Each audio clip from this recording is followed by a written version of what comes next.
Tabela Japetu Pati kita Leisawe. Selamat siang semuanya.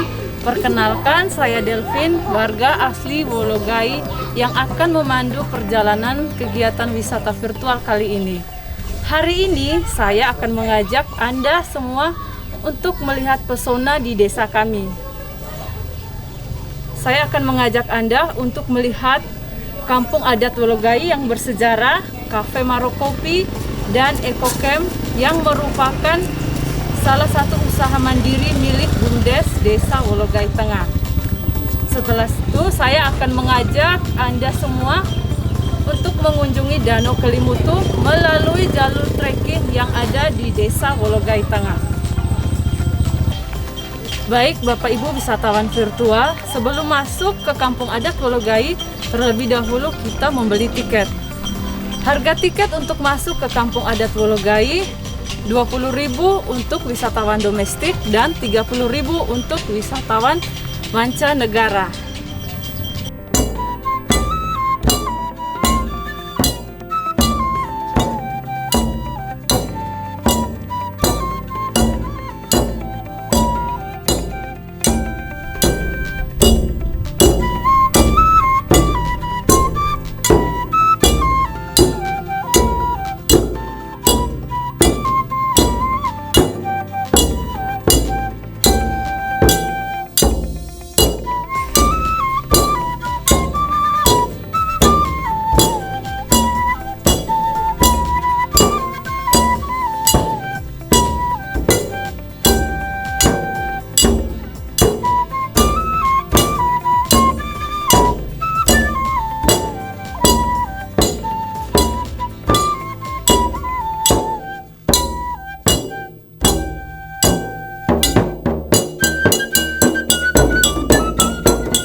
Baik wisatawan virtual, saat ini saya sedang bersama dengan Bapak Emilianus Lino selaku Kepala Desa di Wologai Tengah.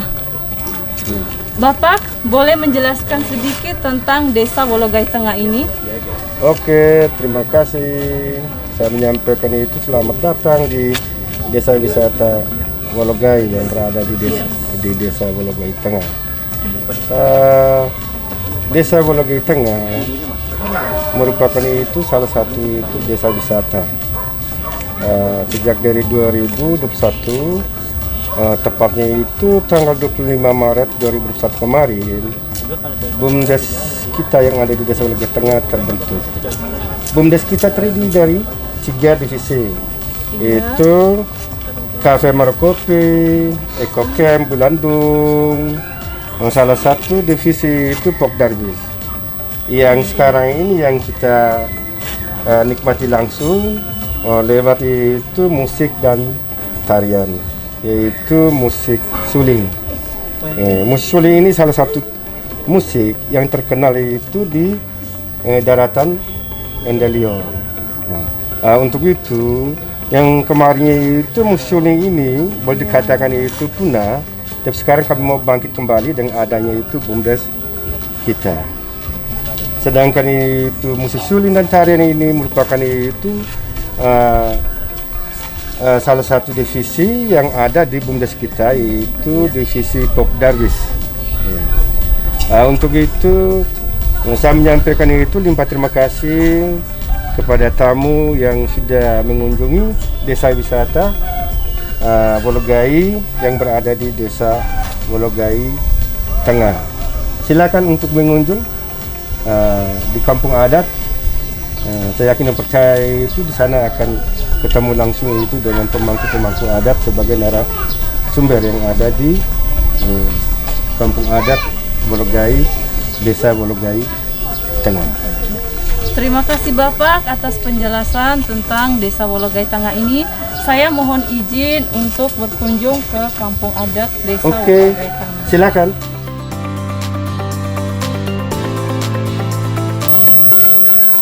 Tabe Bapak. Mulu tabe doa kita. Baik, wisatawan virtual, saat ini saya sudah berada di area kampung adat Wologai. Dan bersama saya saat ini Bapak Pius Dewi selaku Mosolaki Nuapu di kampung adat Wologai. Bapak, saya ingin bertanya, bolehkah menjelaskan sedikit tentang sejarah di kampung adat Wologai ini? Oh, boleh. Kampung adat Wologai ini usianya sudah 9 generasi, dan nama Wologai ini itu bukit. Wolo itu bukit, Gai itu merupakan gelaga, rumpun gelaga, dan terdiri dari beberapa musolaki, dan juga di pelataran atas itu merupakan seorang ibu dan seorang bapak yang lagi mau berkomunikasi dengan yang kuasa. Itu sama halnya seperti di atas hubungan rumah itu. Tetapi maknanya yang di sana itu bagaikan seorang bapak dan seorang ibu. Kalau ini rumah ini bagaikan seorang ibu yang sampai punya ukiran itu melambangkan kesuburan seperti itu. Wah, menarik sekali ya Pak cerita tentang sejarah di kampung adat ini. Saya ingin bertanya Bapak mengenai bentuk area di kampung adat ini. Ada bentuk batunya seperti ini, ada bentuk rumah yang di tengah-tengah seperti ini. Bisa dijelaskan Pak mengenai bentuk rumahnya seperti ini? Oke. Bentuk susunan batu seperti ini secara tidak langsung menyampaikan, memberikan, mewariskan kepada generasi agar tetap bertahan dan meneruskan segala sesuatu yang telah diwariskan sampai ke kita sampai sekarang ini. Contoh yang batu ini itu menandakan kita harus tetap kuat dan tegak untuk melakukan sesuatu budaya yang diwariskan itu, dan dapat juga secara umumnya dapat juga untuk membangun sesuatu bangunan rumah di atasnya. Sementara yang seperti ini bangunan ini dapurnya musolaki, dan khusus cuman laki-laki yang dapat masuk ke dalamnya untuk memasak daging. Baik Bapak, di sini yang sangat menarik perhatian saya adalah bahwa saya melihat rumah adat ini masih menggunakan atapnya itu masih menggunakan ijuk. Saya ingin bertanya, apakah tidak susah bagi masyarakat di sini jika suatu saat mereka akan membuat rumah adat untuk mencari ijuk ini Pak? Tidak susah Pak? Seberat atau sesusah apapun, itu satu kewajiban bagi generasi yang untuk dapat melanjutkan warisan dari leluhur itu. Oke, terima kasih Bapak untuk penjelasannya mengenai sejarah dan bentuk dari rumah adat yang ada di kampung. Baik, sebetulnya masih banyak cerita yang perlu saya sampaikan, tapi akan dilanjutkan oleh Bapak Mosalaki Leo dan juga Mosalaki Riabewa di Wologai ini. Terima kasih Bapak atas penjelasannya kepada saya tentang sejarah kampung adat yang ada di Wologai, tentang bentuk rumah adat dan area perkampungan adat yang ada di Wologai ini. Terima kasih Bapak. Tabe Bapak. Sabe. Bapak, saya ingin bertanya lebih lanjut mengenai kampung adat yang ada di Wologai ini. Saya ingin bertanya Bapak, berapa rumah adat yang ada di desa Wologai ini? Dan apakah masih ada penghuni yang tinggal di dalamnya? Baik, terima kasih. Ada 18 buah rumah adat. Dari situ 7 buah rumah adat untuk ritual. Yang di tengah ini kita mau bangun ini darurat nanti. Ini untuk khusus untuk laki-laki, Mosalaki pada saat ritual pada pesta adat. Ya. Oke. Dan rumah ini ada nama masing-masing. Di sana rumah besar Sawis Koja, rumah ritual, kemudian Saor Sukoria untuk ritual, kemudian Saor ini punya ritual tersendiri, Wolomana punya ritual tersendiri. Di sana itu Nuaroa namanya rumah ritual tersendiri, kemudian sebelah sana namanya Wolo Gale. Nah, ritual demi ritual di start dari rumah induk, rumah kepala dari semua rumah-rumah yang ada di Wologai ini. Nah, kemudian ada 9 buah rumah, pusat ritualnya ada di rumah induk. Nah, kemudian 2 diantaranya ini dapur Mosalaki, khusus untuk laki-laki, dan yang sebelah sana ini depan rumah adat, rumah besar itu rumah khusus namanya balai, tempat kami menyimpan tulang belulang leluhur kami.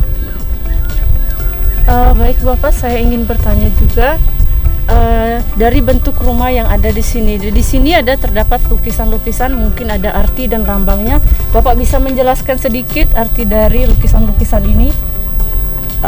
Bisa. Setiap rumah punya ukiran.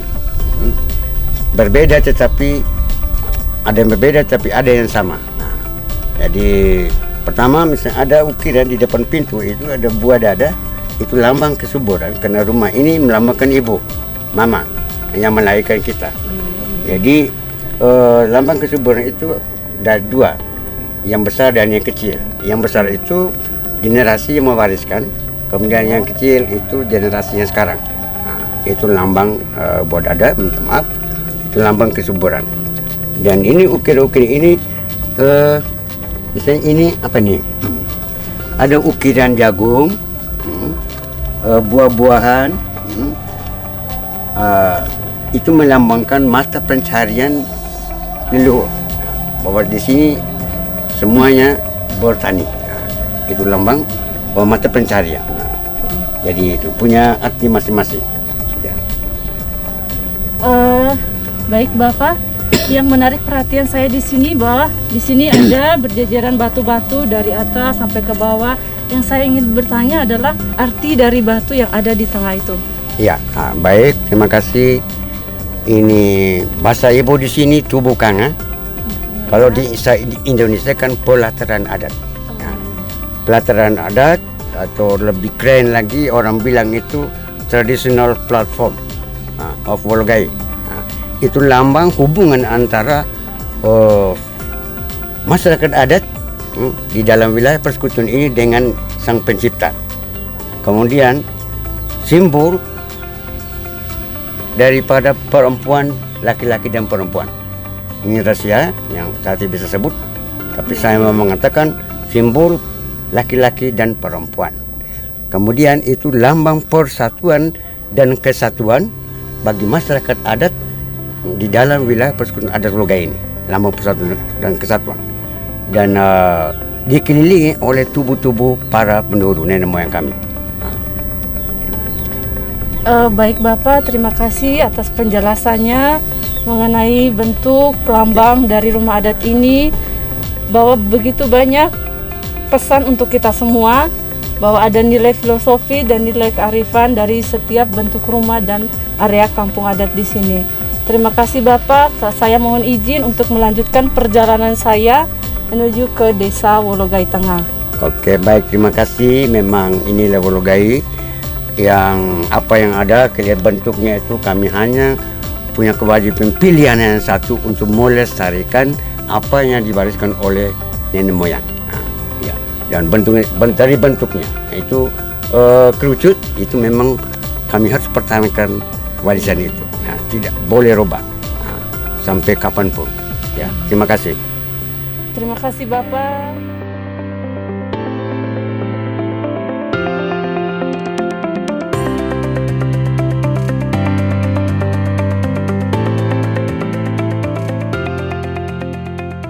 Bapak Ibu wisatawan virtual, inilah perjalanan saya berada di kampung adat Wologai, dan kita sendiri sudah mendengarkan penjelasan tentang kampung adat yang ada di Wologai ini. Nah, sekarang saya akan mengajak Anda semua untuk berkunjung ke Cafe Marokopi yang merupakan salah satu unit dari usaha BUMDes Desa Wologai Tengah. Seperti apa menu kopi dan seperti apa kafenya? Langsung saja yuk ikut saya.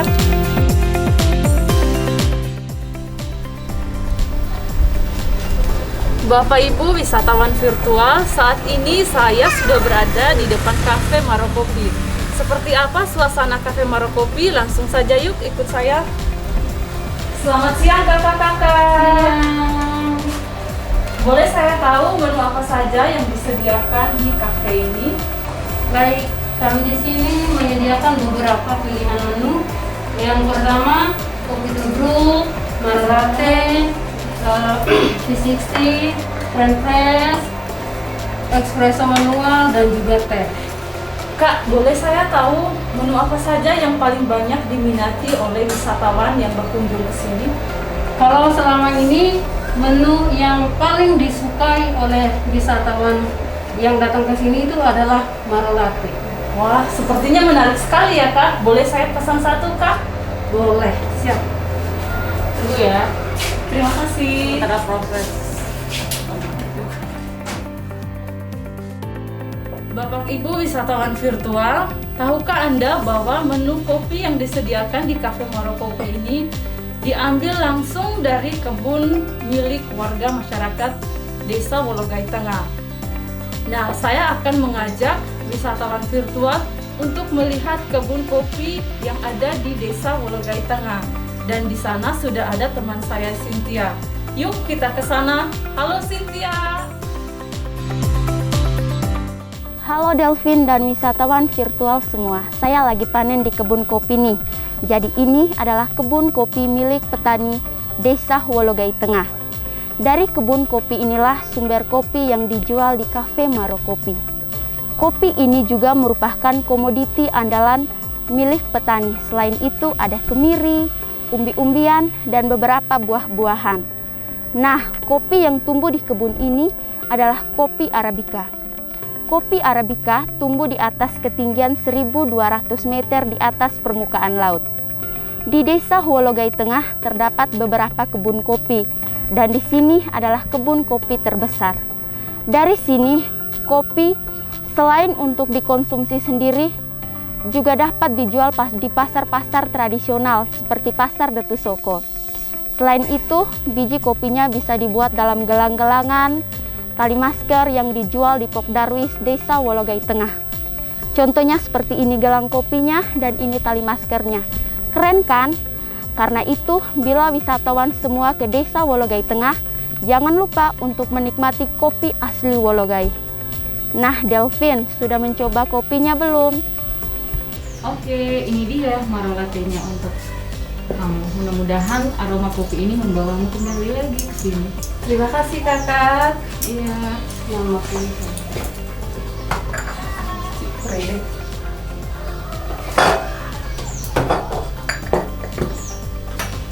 Wah, mantap dan enak sekali rasa kopinya. Betul kata Cynthia. Terima kasih Cynthia. Nah, itu dia tadi suasana di kebun kopi Desa Wologai Tengah. Bapak Ibu wisatawan virtual, tahukah Anda bahwa di Desa Wologai Tengah kita bisa langsung menuju ke Danau Kelimutu melalui jalur trekking. Jalur yang pertama kita bisa melewati Pasar Duaria, Desa Moni menuju ke Kelimutu. Jalur kedua kita bisa melewati jalur trekking yang di dalamnya terdapat eco camp yang selama ini digunakan oleh masyarakat setempat sebagai camping dan tempat mancing oleh wisatawan. Sekarang teman saya akan menuju ke Danau Kelimutu melalui jalur trekking dan eco camp. Di Desa Wologai Tengah terdapat bumi perkemahan Bulanbong atau biasa disebut Bulanbong Eco Camp. Lokasi yang memiliki ketinggian sekitar 900 mdpl ini berkembang menjadi alternatif destinasi oleh wisatawan. Selain untuk camping dan mancing, di area ini pengunjung juga bisa foto-foto termasuk untuk prewedding, birdwatching, menikmati kafe, dan tentunya jalur trekking ke Danau Kelimutu. Eco Camp ini dikelola oleh kelompok sentra penyuluh kehutanan pedesaan atau yang biasa disebut dengan SPKP dengan dibimbing oleh Balai Taman Nasional Kelimutu. Nama Bulanbong itu merupakan nama yang diberikan oleh masyarakat yang artinya bulan di atas embung. Karena indahnya suasana pantulan cahaya bulan purnama di atas permukaan telaga.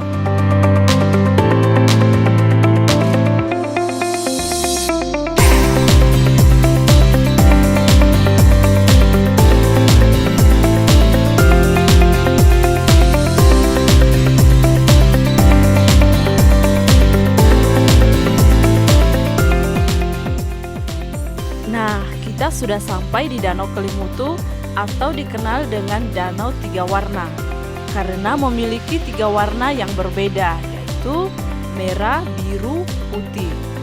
Walaupun begitu, warna-warna tersebut selalu berubah-ubah tidak menentu.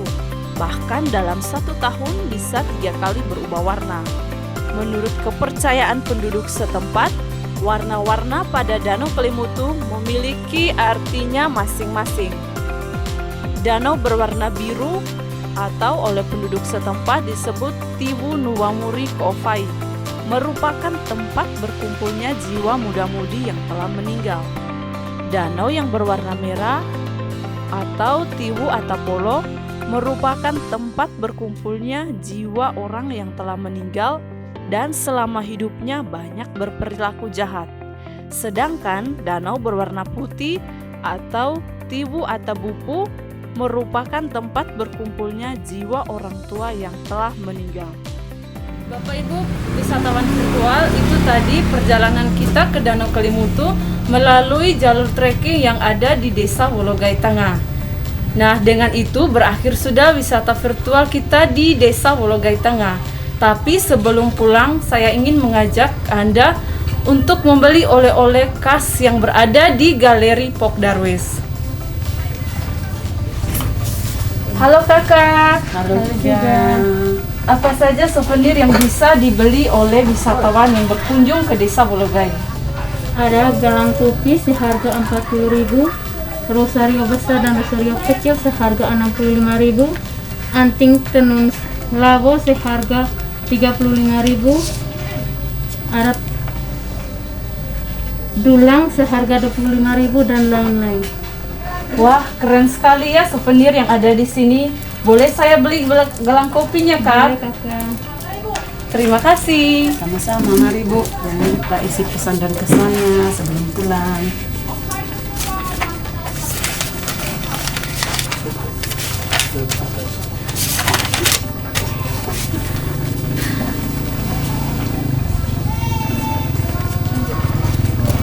Terima kasih Ibu. Jangan lupa berkunjung lagi ke kampung kami.